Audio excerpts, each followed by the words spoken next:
Todd McShay has released his latest mock draft for the upcoming NFL draft at the end of this month. Can you believe we're already here? Can't believe it. I love it, though. And nice base tan. McShay looking good there. Is it the base tan or is it the fact that I there's think it's a red the red around as well, but McShay always has a good base tan.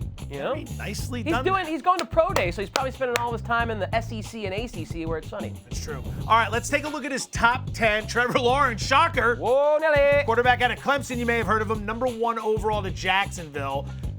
Digest this. Tell me what jumps out. I know you, who used to work in the Bay Area, very plugged in with the San Francisco 49ers, believe that Mac Jones is for sure going to be the third pick there. I refuse to believe that Kyle Shanahan and John Lynch traded all the way up to number 3 to select Mac Jones instead of Justin Fields, Trey Lance, or if Zach Wilson is not selected number 2 overall, one of those 3 quarterbacks. I refuse to believe it, so I will continue to pound the table that they will draft someone else besides Mac Jones. As a Rams fan, I hope they do take the Alabama QB. He's going 3.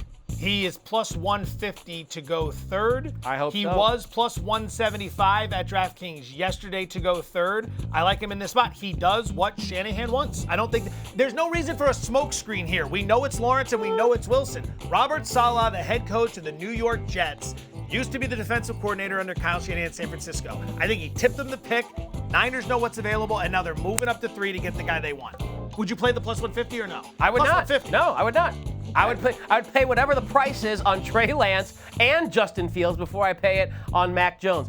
I read a great tweet from someone on Twitter today and said, you know who's good for Kyle Shanahan's offense? You know who fits Kyle Shanahan's offense? Every freaking quarterback in the world, because Kyle Shanahan is that good of an offensive coordinator, play schemer, and play caller. So I don't buy this Mac Jones does things in Alabama's offense.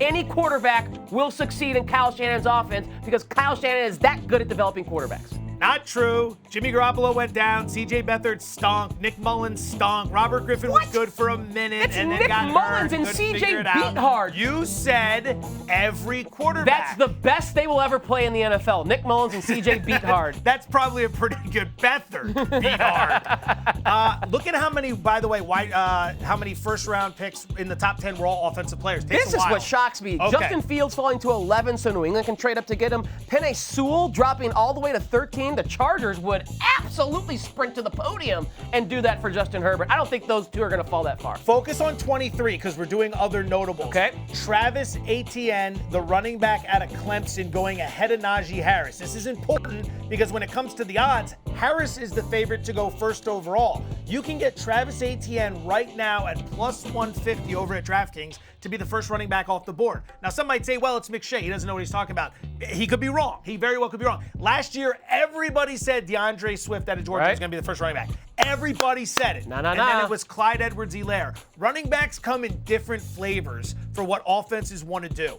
Granted, we're seeing more of the dual threat now because just the standard power back doesn't really work. You got to be on the field for all 3 downs. But I'm telling you, Etienne at plus 150, good value. McShay sees it. And it's not a lock that Najee Harris goes before anyone else, although Harris looks a lot like Le'Veon Bell. Not a surprise to see him at Pittsburgh 24. And I think neither of those running backs is going to be the first off the board. Really? We talked about this about a month and a half ago. I said North Carolina running back Javonte Williams at plus 800 was the guy I would wager on at that time. Well, now his price at Caesars William Hill is plus 550. The market is moving towards Williams. To me, when I watch the tape, the best, most complete back for this NFL draft class is Javonte Williams out of UNC. Javonte Williams. I will give you credit. You said that a while ago, and the price has fallen from plus 800 to plus 550. Thanks for watching ESPN on YouTube. For live streaming sports and premium content, subscribe to ESPN+.